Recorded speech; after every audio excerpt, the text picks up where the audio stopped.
Kanchipuram Vakula silks నాణ్యత మా ప్రాధాన్యత. మదీనాగూడ, మియాపూర్, హైదరాబాద్ లో త్వరలో శుభారంభం. బెట్టింగ్ యాప్స్ ని ప్రమోట్ చేస్తున్నారంటూ ఐపీఎస్ సజ్జనార్ చేసిన ఎక్స్ పోస్ట్ ఇప్పుడు తీవ్రంగా వైరల్ అవుతోంది. దానిపైన విశాఖ నగర పోలీస్ కమిషనర్ రియాక్ట్ అవ్వటం, విశాఖ పోలీసులు లోకల్ బాయ్ నానిని అదుపులోనికి తీసుకోవడం, ప్రస్తుతానికి రిమాండ్ అయితే కంటిన్యూ అవుతోంది. అయితే దీనిపైన విశాఖకు సంబంధించినటువంటి ఒక లాయర్ కూడా అసలు ఎలాంటి సెక్షన్స్ నాని పైన ఫైల్ అయ్యాయి, ఆ సెక్షన్స్ ఏం చెప్తున్నాయి అనేది కూడా ఆయన రియాక్ట్ అవ్వడం జరిగింది. అయితే ఇమీడియట్ గా దీనిపైన స్పందించినటువంటి లోకల్ బాయ్ నాని లాయర్ ఎవరైతే ఉన్నారో కార్తిక్ గారు మనతో పాటు మాట్లాడడానికి iDream కి కాల్ చేయడం జరిగింది. సో ప్రెసెంట్ అయితే ఆయన కాల్లో అవైలబుల్ గా ఉన్నారు. అసలు ఆయన ఏం చెప్పాలనుకుంటున్నారు, ఇప్పుడు నాని పైన పోలీసులు పెట్టినటువంటి సెక్షన్స్ దీనిపైన ఎలా రియాక్ట్ అవుతారు లాయర్ గారు కూడా చూద్దాం. కార్తిక్ గారు చెప్పండి సార్. మేడం, ఇది నాని మీద పెట్టిన కేసెస్ అండ్ బయట మొత్తం అంతా మిస్లీడ్ అవుతుంది. సో దీని మీద నేను క్లారిటీ ఇవ్వడానికి మీకు కాల్ చేశాను. ఓకే అండి. నాని మీద పెట్టిన సెక్షన్స్ 111 సబ్ క్లాస్ 2 బిఎన్ఎస్ అండి, అండ్ 112 ఆఫ్ సబ్ క్లాస్ 1 అండి బిఎన్ఎస్. ఇది కూడా ఇంకోటి ఏంటంటే 318 of sub class 4, next 319 sub class 2, ఇంకోటి 46, next read with 61 of 2 of BNS act అండి, next section 66C and D of IT act అండి, and 3 and 4 of gaming act అండి. Andhra Pradesh gaming act. Madam, ఇది మన అదేంటి నాని మీద ఎలిగేషన్ ఏంటంటే, ఎవరో పులికుమార్ రెడ్డి అని గాజు ఒక ఆయన ఒక 3 crores 9 lakhs సంథింగ్ అతను ఫ్రెండ్ కృష్ణారెడ్డి అండ్ శంకర్ రావు అనే ఆయన బెట్టింగ్ యాప్స్ లో పెట్టి పోగొట్టుకున్నారంట. అలాంటి ఏ బెట్టింగ్స్ అంటే డఫా బెట్, 1x బెట్, పరి మ్యాచ్ ఎక్సెట్రా చాలా ఉన్నాయి, ఆల్మోస్ట్ ఒక 10-15 యాప్స్. సో రీసెంట్ గా ఐపీఎస్ సజ్జనార్ అనే ఆయన నాని ప్రమోట్ చేసిన ఒక పాత వీడియో, మరి ఆయనకి ఎవరు సెండ్ చేశారో తెలీదు, అది ఆయన ఎక్స్ అకౌంట్ లో పెట్టుకున్నాడు. దానికి ఇమీడియట్ గా నాని కూడా ఫోన్ చేసి, నాకు అది పాత వీడియో అండి, నాకు ఇది ఇల్లీగల్ అని మాకు ఐడియా లేదు, ఎందుకంటే ఆల్రెడీ ధోని, అదర్ పెద్ద పెద్ద సెలబ్రిటీస్, కోహ్లీ గాని, ఇంకా రీసెంట్ గా విజయ్ దేవరకొండ, వీళ్ళందరూ కూడా చేసిన ప్రమోషన్స్ ఉన్నాయి. సో మేము లీగల్ అనుకొని చేస్తున్నాం, నన్ను కూడా ఓన్లీ జస్ట్ ప్రమోటర్ గా అతను అడిగాడు, నాకు దాని వరకే పేమెంట్ ఇస్తాడు, అంతకు మించి నాకు ఏం లేదు అని కూడా ఎక్స్ప్లెనేషన్ ఇచ్చారు. ఆ ఎక్స్ప్లెనేషన్ ఇచ్చిన తర్వాత అదే రోజు ఈవినింగ్ నానిని సడన్ గా ఒక 3 పోలీసులు వచ్చి తీసుకెళ్లారంట. సాటర్డే ఈవినింగ్ అండి, అరౌండ్ 5 o'clock. ఆయన నాని వేరే ఆయనతో ఉంటే అక్కడ వేరే ప్లేస్ కి వచ్చి, మరి ఆయనకు లొకేషన్ ఎలా తెలుసాయి ఇవన్నీ తెలియదు, అక్కడికి వచ్చి నాని కాఫీ పట్టుకొని దొరికావురా అన్న పాయింట్ పట్టుకొని లాక్కెళ్ళి తీసుకెళ్లారంటే ఏ నోటీస్ ఇవ్వలేదు, ఏమి ఇవ్వాల. ఇప్పుడు మీరు చెప్తున్న ప్రకారం కాలర్ పట్టుకొని తీసుకెళ్లారు. అది సీసీటీవీ ఫుటేజ్ కూడా రికార్డ్ అయ్యేది. తీసుకెళ్లేటప్పుడు జనరల్ గా ఏంటంటే ఒక ఎంక్వైరీకి వెళ్ళేటప్పుడు పలానా నోటీసు ఏదో అవన్నీ ఇవ్వాలండి, ఏమి ఇవ్వలేదు, డైరెక్ట్ గా తీసుకెళ్లిపోయి కనీసం సైబర్ క్రైమ్ పోలీస్ స్టేషన్ తీసుకెళ్తున్నాం అని ఇంటిమేషన్ కూడా ఎవరికి ఇవ్వాల. ఎక్కడికి తీసుకెళ్తున్నారని వాళ్ళ బ్రదర్ ఒక ఆయన ఫాలో అయ్యారు. ఫాలో అయితే ఎండార్లోని సైబర్ క్రైమ్ పోలీస్ స్టేషన్ తీసుకెళ్లారు. ఎందుకు తీసుకొచ్చారంటే ఏమీ చెప్పట్లా. సరే అని నాకు నెంబర్ ఇస్తే నేను BDS సంథింగ్ ప్రసాద్ ఎవరో ఉన్నారండి, ఆయన సిఐ, ఆయనకి నేను ఫోన్ చేస్తే సో చిన్న ఎంక్వైరీ అండి తీసుకొచ్చామన్నాడు. ఎంతసేపు చూసినా ఆయన రెస్పాండ్ అవ్వట్లా, డీటెయిల్స్ ఇవ్వట్లా, ఎందుకు అరెస్ట్ చేశారు, ఏ సెక్షన్ మీద అరెస్ట్ చేశారు అని చెప్పి డీటెయిల్స్ ఇవ్వట్లా. నేను అప్పుడు ఆయనకో మెసేజ్ పెట్టాను, సో అండ్ సో తీసుకొచ్చారు కదండి, నాకు డీటెయిల్స్ ఇవ్వండి, నేను హౌస్ మోషన్ మూవ్ చేసుకుంటాను. సేమ్ ఇదే నానిని లాస్ట్ టైం ఇలాగే ఎంక్వైరీ అని పిలిచి 3 days బోట్ ఫైర్ యాక్సిడెంట్ లో 3 days ఇల్లీగల్ డిటైన్ చేస్తే హైకోర్టులో ఎఫ్ఎస్ కార్పస్ చేశారు. అవన్నీ మొత్తం చెప్పాను ఆయన. మేబీ ఆ పాత పగ ఏమన్నా పెట్టుకొని ఇప్పుడు తీసుకొచ్చి ఫైల్ ఈ కేసులో పెట్టారో అది నాకు తెలియదండి. అంటే పోలీసులకి నాని పైన పగ అన్నది ఎట్లా చూడాలి? ఎందుకంటే ఇది లాస్ట్ టైం 3 days పెట్టినప్పుడు నాకు తెలిసి పోలీసు గేమ్ ప్లే ఏంటంటే అతను లోపల పెట్టి ఆ మ్యాటర్ డైవర్ట్ చేద్దాం అనుకున్నారు, అటెన్షన్ డైవర్ట్ చేద్దాం అనుకున్నారు పబ్లిక్ ని. ఆ 3 days పెట్టడంతో హైకోర్టు ఇన్వాల్వ్ అవడంతో అతను వదిలేశాడు. హైకోర్టులో ఏమో మనోడు కాంపన్సేషన్ కోసం వేశాడు. ఎందుకంటే నేను ఒక సోషల్ మీడియా ఇన్ఫ్లుయెన్సర్ ని, నన్ను ఇంటెన్షనల్ గా 3 days లోపల పెట్టారు కాబట్టి నాకు జరిగిన పరువు నష్టం అదంతా కాంపన్సేషన్ ఇవ్వండి, మెంటల్ గానీ అది ఇది అని చెప్పి వేశాడు. అంటే పోలీసులకి ఏం అవసరం ఉంటుంది కార్తిక్ గారు? అంటే అంత పెద్ద ఇష్యూ అయింది, అసలు ఒక హార్బర్ హిస్టరీలోనే అది చాలా అతిపెద్ద ప్రమాదం కూడా. ప్రమాదం అయిందండి. ఏముందండి ఇప్పుడు జనాలకి మేము దీని మీద ఇన్వెస్టిగేషన్ చేస్తున్నాము, పలానా అతన్ని తీసుకొచ్చి ఎంక్వైరీ చేసామని అని చెప్పారు. అలా చెప్పినప్పుడు 3 రోజులు 4 రోజులు అఫీషియల్ గా మీడియా ముందు చెప్తున్నారు, పలానా రోజు మా దగ్గర ఉన్నారు, పలానా రోజు 20వ తారీఖు పొద్దున్న తీసుకెళ్లారు.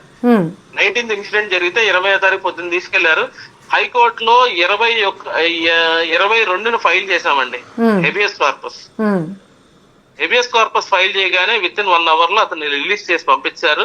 పంపించేసి హైకోర్టులో రిపోర్ట్ ఏమని ఇచ్చారంటే 160 CRPC కింద ఎవిడెన్స్ జస్ట్ అదే ఎంక్వైరీకి పిలిచినట్టు అదే రోజు మార్నింగ్ పిలిచాము, అదే 1 గంట ముందు పంపించేసామని. మొత్తం మీడియాకి తెలుసు, మొత్తం ప్రజలకు తెలుసు 3 days నుంచి అతను లోపల ఉన్నాడని అదే ఆఫీసర్లు అడ్మిట్ అయ్యారు. ఎంత మిస్లీడింగ్ ఇన్ఫర్మేషన్, కోర్టుని మిస్లీడ్ చేస్తారండి. బయట వాళ్ళు ఓకే, పబ్లిక్ లో ఓకే, జడ్జిలు కూడా మిస్లీడ్ చేస్తారు ఈ పోలీసులు. లాస్ట్ టైం ఆ ఇన్సిడెంట్ జరిగింది, అది పక్కన పెడితే ఇప్పుడు ఆల్ ఆఫ్ సడన్ గా ఒక తెలంగాణకు సంబంధించిన క్యాడర్ ఒక IPS ఆయన ఎక్స్ అకౌంట్ లో ఆయన పెట్టుకుంటే వీళ్ళకి అప్పటి వరకు తెలియదండి. ఆయన ఏపీ డీజీపీ గారికి అలాగే విశాఖ నగర పోలీస్ కమిషనర్ గారికి ట్యాగ్ చేశారు. మీకు 2020లో ఒక అమెండ్మెంట్ వచ్చిందండి గేమింగ్ యాక్ట్ లో. గేమింగ్ యాక్ట్ లో ఒక అమెండ్మెంట్ వచ్చినప్పుడు దాంట్లోని 132 వెబ్సైట్స్ బ్లాక్ చేశారు. అలాంటి వెబ్సైట్స్ వస్తున్నాయి అంటే చర్య తీసుకోవాల్సిన ఫస్ట్ సుమోటోగా ఎవరు బ్లాక్ చేయాలండి? పోలీసే కదా. 2020 నుంచి ఈ రోజు దాకా ఇటువంటి ఒక case Katla. All of sudden ఎవరో ఒక ఆయనకి అది కూడా పాత వీడియో పంపిస్తే ఈ రోజు పర్టికులర్ గా ఈ కేసు కట్టారు. సరే కేసు కట్టారు, అది ఓకే. ఇది FIR నంబర్ 34 అండి of 25 cyber crime Visakhapatnam. Who is the complainer అండి? పులికుమార్ రెడ్డి అండి. ఓకే. 32లో కూడా ఈయనే కంప్లైనెంట్ అండి. 32లో అండ్ 33 ఐ థింక్ 2 కేసులు వరుసగా 3 కేసులు, మొత్తం ఇది 3వ కేసు. ఓకే. నిన్న బెయిల్ అప్లికేషన్ వేయడానికి వెళ్తే ఇదే సిమిలర్ కంప్లైంట్స్ పెట్టిన ఆయన ఆ అక్యూజర్ తరపు బెయిల్ వేయడానికి వచ్చాడు. నేను అప్పుడు చూస్తే అది 59 lakhs క్యాసినోలో పోయినాయి అంట. ఇక్కడేమో 3 crores నేను నష్టపోయాను సో అండ్ సో బెట్టుల్లో పెట్టి. సో రీసెంట్ గా ఇలా సజ్జనార్ అని ఆయన లోకల్ పైన ప్రమోట్ చేస్తున్నాడు అని పెట్టాడు కదా, అది చూసి నేను వచ్చి అతని మీద కంప్లైంట్ పెడతానికి వచ్చాను అని చెప్పి పెట్టాడు. ఇతని మీద పెట్టిన సెక్షన్స్ ఏంటంటే 318, 319 చీటింగ్ సంబంధించి. ఇతనేమి డైరెక్ట్ గా ఎక్కడ ఇతను పెట్టిన యాప్ లో అతను ఇన్వెస్ట్ చేయలేదని అతనే చెప్తున్నాడు. ఇతను ప్రమోట్ చేసిన యాప్ లో అతను ఇన్వెస్ట్ చేశాను, దాంట్లో నష్టం వచ్చింది కాబట్టి ఇతనే అని చెప్పి ఎక్కడా చెప్పట్లేదు. అసలు దానికి దీనికి రిలేషన్ వేసి ఇక్కడ ఈ కేసు ఫైల్ చేసి సెక్షన్ 66C and D అండి ఐడెంటిటీ థెఫ్ట్ ఎక్కడ జరిగిందండి ప్రమోషన్ చేసినప్పుడు. ఇప్పుడు లోకల్ బాయ్ నాని అరెస్ట్ అనేది సజ్జనార్ గారు పెట్టినటువంటి ఎక్స్పోస్ట్ బేస్డా లేకపోతే కంప్లైనర్ ఇచ్చినటువంటి కంప్లైంట్ బేస్డా? ఫస్ట్ ఎక్స్పోజ్డ్ బేస్డ్ అండి. Maybe this is a clear cut publicity stunt అని నా ఎక్స్పెక్టేషన్. ఎందుకంటే ఇన్ని సంవత్సరాలు కనపడింది, ఈ రోజు కనపడిందా? అంటే మీన్స్ పబ్లిసిటీ స్టంట్ అంటే ఇప్పుడు ఎవరు దీన్ని వాడుకుంటున్నారు situation? Visakhapatnam police, Visakhapatnam city police. How you declare ఆ పాత కేసు గ్రడ్జెస్ ఉండుంటాయండి. మమ్మల్ని ఇంత డ్యామేజ్ చేశాడు పాత రోజులు అంటే వీళ్ళు డ్యామేజ్ చేయటం. ఒక పర్సన్ రైట్స్ అన్ని డిప్రూవ్ చేసి 3 రోజులు డిటెన్షన్ చేసి వాళ్ళ మీద మేము కేసులు కట్టకూడదా? హైకోర్టులో కేసు కంప్లైంట్ పెట్టకూడదు ఒకటి. ఇప్పుడు ఐటీ యాక్ట్ కూడా ఒకటి ఫైల్ అయింది కదా 66C 66D. అవును మేడం, అవును మేడం. ఇది ఎందుకు అంటారు? 66C అనేది ఐడెంటిటీ థెఫ్ట్ అండి. 1 second అండి, అది ఓపెన్ చేస్తున్నాను. దీనిలో నేను నాగూర్ బాబు అనే అడ్వకేట్ ఇద్దరం కలిసి ఒక రిప్రజెంటేషన్ చేసామండి. స్టేట్ గవర్నమెంట్ లో ఫస్ట్ మేము చీఫ్ సెక్రటరీ గారికి, ఐటీ డిపార్ట్మెంట్ కి, స్పోర్ట్స్ సంబంధించిన వాళ్ళకి, నెక్స్ట్ DGP గారికి, పోలీసు మొత్తం హోమ్ డిపార్ట్మెంట్ కి వీళ్ళందరికీ రిప్రజెంటేషన్ చేసాం. So and so bettings block చేయకపోవడం వల్ల కొత్త యాప్స్ వస్తానే ఉన్నాయి, మీరు దాని మీద ఏమి యాక్షన్ తీసుకుంటున్నారంటే ఈ రోజు దాకా ఆర్టీఐ చేసామండి. మాకు అసలు రిప్లై ఇవ్వలేదు. కనీసం అక్నాలజ్మెంట్స్ ఒక 3-4 రిటర్న్ వచ్చినాయి. ఈ రోజు దాకా ఎవరో దాని గురించి లేదు. 46 రెడ్ విత్ వేశారు కదా, గ్రూప్ ఆఫ్ పీపుల్ అంటే ఏమైనా ఇట్లాంటి చీటింగ్ వ్యవహారాలు కానీ ఇట్లాంటివి చేస్తే అది ఉంటుంది అంటే ఇందులో పర్టికులర్ గా నాని ఒక్కరేనా లేకపోతే నాని ఏదో గ్రూప్ తో కలిసి A1 అనే పెట్టారండి, A1 అనే పెట్టారు. మరి 46 ఎందుకు వచ్చింది? ఒక్క నిమిషం అండి. 46 ఎబేటర్ అంటే నాని అదే మిగతా వాళ్ళు ఎవరున్నా అందరికి అదే అంటే ఈయన చెప్తున్నాడు కదా, ఈ అఫైర్స్ చేయండి అని చెప్పి ప్రమోట్ చేస్తున్నాడు కదా, అది ఎబేటింగ్ టైప్. ఓకే. నెక్స్ట్ 61 పెట్టారండి, కాన్స్పిరసీ, క్రిమినల్ కాన్స్పిరసీ. అంటే ఇంకా కుట్రతనం ఏమైనా ఉందా అన్న పాయింట్ మీద. ఓకే. 112 ఏమో ఆర్గనైజ్డ్ క్రైమ్ అండి. ఓకే. బిఎన్ఎస్ వచ్చిన తర్వాత దాంట్లో ఒకటి పెట్టారు, ఏమనంటే సైబర్ క్రైమ్ అనేది ఇంక్లూడ్ చేశారండి.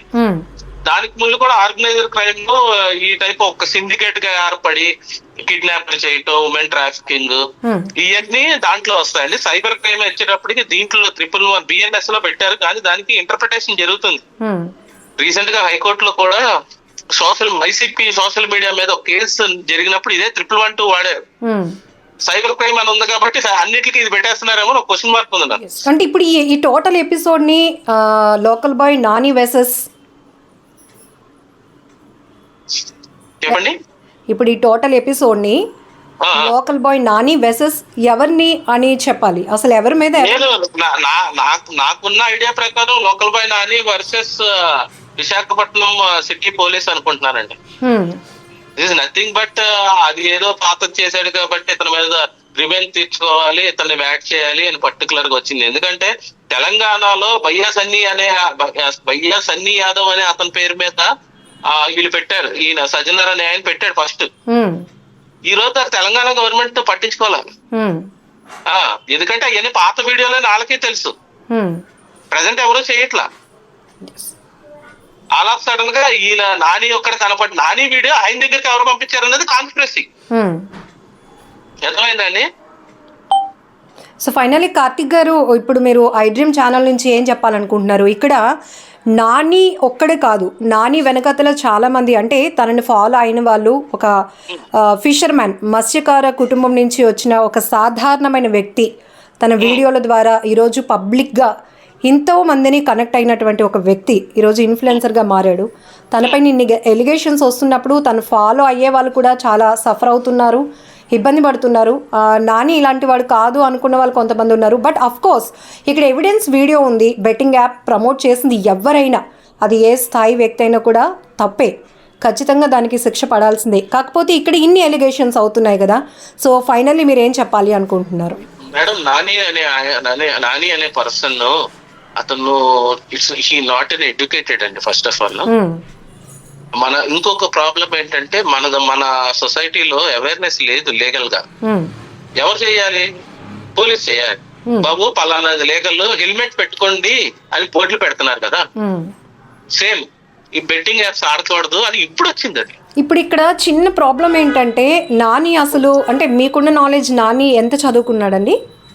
Second class yes. కాకపోతే అదే పర్టికులర్ వీడియోలో ఇప్పుడు సజ్జనర్ గారు ఎక్స్లో పోస్ట్ చేసిన వీడియోలో అదే అఫ్కోర్స్ నాని కూడా తన అఫీషియల్ పేజెస్లో అప్లోడ్ చేశాడు. తను ఒక ల్యాప్టాప్ ముందును పెట్టుకొని తన గేమ్ జస్ట్ అతను ఆడుతూ ఉండగానే తన వైఫ్ వచ్చి షాపింగ్కి ఒక 30K అడిగితే నేను జస్ట్ ఇప్పుడే గేమ్ ఆడుతున్నాను ఇట్లా ఎట్లా చూడొచ్చు? కాదండి, ఒక హీరో ఉంటాడు, హీరో సినిమాలో డైరెక్టర్ చెప్పినట్టు ఎక్కడి నుంచో దూకుతాడు, అది నిజంగా దూకినట్ట. అది వాళ్ళ ప్రొఫెషన్, అంటే వాళ్ళ స్టంట్స్ ఇవన్నీ స్టంట్ మ్యాన్ ఉంటాడు చూసారా, సేమ్ సిమిలర్ గా ఒక ప్రమోటర్ వస్తాడండి, ఆడొచ్చి పలానా ల్యాప్టాప్ లో ఇదంతా ముందు ఒక వీడియో మొత్తం చేసేసి ఉంటది, ఊరికే వీళ్ళు ల్యాప్టాప్ పెట్టుకొని కదిపినట్టు అది పెట్టినట్టు ఉంటది. ఆ వీడియో చూపించేసి ఏంటంటే వాళ్ళకి కావాల్సింది ఏంటి, వాళ్ళ ప్రొడక్ట్ ప్రమోట్ అవటం. అంటే ఇది వన్ కైండ్ ఆఫ్ యాక్టింగ్ అంటారు. అంతే, ఇది నథింగ్ బట్ యాక్టింగ్ అండి, ఇంకేముంటది దీంట్లో. ఇప్పుడు వాళ్ళు యాక్ట్ చేసినందుకే డబ్బులు ఇచ్చేది. ఇప్పుడు నాని ప్రమోషన్ చేసింది ఒకటే కాదు కదా, అమ్మా ఒకసారి హెయిర్ ది చేశాడు, అది చేశాడు. ఇప్పుడు ఆ హెయిర్ దగ్గర ఏదైనా ఇల్లీగల్ ఇష్యూ వచ్చింది అనుకోండి, ఆ సెలూన్ లో నాని తీసుకెళ్ళి అరెస్ట్ చేస్తారా? మీరు ఇప్పుడు వీళ్ళు కరెక్ట్ గా జనాలందరికి అవేర్నెస్ తెచ్చి తర్వాత ఒక ఛాన్స్ ఇచ్చి ఇదో జరిగింది, ఇది జరిగింది, 2020లో అమెండ్మెంట్ తెచ్చారు అని మొత్తం వీళ్ళకి ఒక అవేర్నెస్ తీసుకొచ్చి ఆపి అప్పుడు చెయ్యాలండి. ఎవరో వచ్చి పలానా పర్సన్ 32/2025 లో ఎఫ్ఐఆర్ కడితే అతన్ని తీసుకొచ్చి మళ్ళీ 34 లో కూడా కంప్లైంట్ పెట్టిస్తారా? ఇప్పుడు దీన్ని ఎట్లా ఫేస్ చేయబోతున్నారు కార్తిక్ గారు? ఫేస్ చేయడానికి ఏమీ లేదు మేడం. ఇది ఫస్ట్ ఆఫ్ ఆల్ అది ముందు అసలు ఈ సెక్షన్స్ నానికి అప్లికబుల్ కాదు. అదే మాది గ్రౌండ్, ఇంకేమీ లేదు. నెక్స్ట్ మటుకి అంటే నేను ఆ 32/2025 కంప్లైంట్ కూడా తెప్పించుకున్నాను. ఎందుకంటే నిన్న వేరే అడ్వకేట్ వస్తే ఆయన దగ్గర నేను తీసుకున్నాను. నేను అది కూడా తీరుస్తాను. ఎందుకంటే సేమ్ పర్సన్ ఇప్పుడు కాలుకి చేతికి నొప్పి వస్తుందండి ఒకేసారి. డాక్టర్ దగ్గరికి వెళ్ళి ఒకసారి కాలు చూపించుకొని ఒకేసారి నొప్పి వస్తున్నాడు, ఒకసారి కాలు చూపించుకొని తర్వాత 2 రోజుల తర్వాత చేయి చూపించుకోరు కదా. సో సిమిలర్ ఇదే. సో ఇప్పుడు 2 కేసులు మీకు ఒక ఛాలెంజ్, 32/2025, 34/2025. అది వేరే అడ్వకేట్ చూస్తున్నారు. ఆయన కూడా అప్లై చేశారు. సేమ్ అండి. అంటే ఇప్పుడు ఇక్కడ ప్రాబ్లం ఎక్కడ వచ్చిందంటే రిమాండ్ చేసే టైంలో వీళ్ళు పోలీసులు తీసుకొచ్చేసి డాక్యుమెంట్స్ మాకు లేట్ ఇవ్వటం అదొక ప్రాబ్లం అయిపోతుందండి. మేము ప్రాపర్ గా డాక్యుమెంటేషన్ చేసుకోవాలి కోర్టులో. ఇది అసలు దీంట్లో ఏం కాన్స్పిరసీ ఉందో నాకు అర్థం కాలేదు. నేను పొద్దున్న ముందు రోజు నైట్ నుంచి అడుగుతున్నాను. నెక్స్ట్ డే 11ంటికి ఇచ్చారండి. ఆ రిమాండ్ రిపోర్ట్ మీద సంతకం పెట్టేటప్పుడు టైం కూడా ఇచ్చారు. నెక్స్ట్ డే 11 o'clock ఇచ్చారు. 11:15కి జడ్జి ముందు పెట్టారండి. నేను ఆ 15 minutes లో ఏం రెడీ చేసుకోమను డాక్యుమెంట్స్, ఏం చెప్పను. నేను చూసా, నేను ఫస్ట్ పేజ్ లో చూసి అసలు దీనికి దానికి ఏం సంబంధం అని చెప్పి అక్కడ ఉన్న ఎస్ఐ ఒక ఆయన వస్తే ఆయన అడిగేశా, ఏంటండి ఏం కడతామండి, ఏం కేసులు కడతామండి, ఈ లెక్కన కేసు ఎవరి మీదైనా కట్టచ్చు కదా స్టేట్ లో, ఇంకేముంది, ఇంకా మీరు నైట్ నుంచి మార్నింగ్ లోపల ఇన్వెస్టిగేషన్ చేసేసి విట్నెస్ మొత్తం అయిపోయి మీరు తీసుకొచ్చేసారా? నేను అదే అడిగాను. ఇప్పుడు ఇక్కడ కంప్లైనర్ ఇంటెన్షన్ ఉద్దేశం ఏమైనా ఉంది అంటారా? కంప్లైంట్ ఉద్దేశం ఏం చెప్పలేకపోతున్నాం అండి. నిజంగానే అతనికి సొసైటీ మీద అంత ఉంటే యువసామ్రాట్ రవి అనే ఒక ఆయన ఆల్మోస్ట్ ఒక 7-8 months నుంచి బెట్టింగ్ మీద బీభత్సంగా ఫైట్ చేస్తున్నాడు. అగ్రెసివ్ ఫైట్ చేశారు. అతని మీద దగ్గర 6-7 కేసులు పడ్డాయి. ఇతనితో పాటు సేమ్ నాగూర్ బాబు అని హైదరాబాద్ లో ఉంటున్నారు, ఆయన కూడా ఈవెన్ మోస్ట్ ఆఫ్ చాలా ఛానల్స్ కూడా తిరిగారు. మేము ఆంధ్రాలో పిల్లేద్దాం, తెలంగాణలో యువసామ్రాట్ రవి వేస్తాడంటే ఆంధ్రాలో మాకు ఈ రోజు దాకా పర్సన్ దొరకలేదు. ఈయనేమన్నా రెడీ అని అంటే ఈయన రెడీ కాదంట. అలా ఉందండి. మరి ఇప్పుడు ఈ కంప్లైంట్ ఎలా వస్తుందండి? అదే పిల్లేస్తే అందరి దగ్గర ఇప్పుడు లా అనేది ప్రాపర్ గా ఎన్ఫోర్స్ అయ్యి అందరినీ ఆపుతారు, ఎవరు చేయకుండా ఆపుతారు. ఒక ఊర్లో ఒక స్టేషన్ లో కంప్లైంట్ పెడితే ఏమొస్తుంది ఎవరికి తెలుస్తుంది? ఓపెన్ గా చెప్పాలంటే అది ఆ సేమ్ సిమిలర్ కంప్లైంట్ 2 సార్లు ఒకేసారి పెడతారా? అది ఒకే స్టేషన్ లో పక్క నెంబర్లు సేమ్ కంప్లైంట్. అది మేడం. థ్యాంక్ యూ కార్తిక్ గారు. అంటే మీ ఎక్స్ప్లెనేషన్ కూడా ఇమీడియట్గా రెస్పాండ్ అయినందుకు 29 minutes 35 seconds మొత్తం టోటల్. అసలు నాని పైన ఎలాంటి సెక్షన్స్ ఫైల్ అయ్యాయి, అసలు పోలీసులు ఎలాంటి సెక్షన్స్ ఫైల్ చేశారు, దాన్ని మేము ఎట్లా డిఫెన్స్ చేయబోతున్నాం, ఇవన్నీ కూడా నాని తరపు లాయర్ కార్తిక్ గారు కూడా మనకి ఐడ్రీమ్ ద్వారా ఎక్స్ప్లెయిన్ చేయడం జరిగింది. సో చూద్దాం అసలు ఏం జరగబోతోంది. ఎందుకంటే ఇక్కడ ఇన్ఫ్లుయెన్సర్గా మారకముందు నాని అనేటప్పటికీ చాలా నోటెడ్ పర్సన్. టిక్ టాక్ నుంచి తన మంచి కంటెంట్తో నేను చదువుకోలేదు కానీ నాకు వచ్చిన విద్యను మీ అందరికీ చూపిస్తున్నాను, దయచేసి మీరు అందరూ నన్ను ఆదరించండి అంటూ తను చెప్పినటువంటి మాటలు ప్రతి ఒక్కరిని కనెక్ట్ చేశాయి.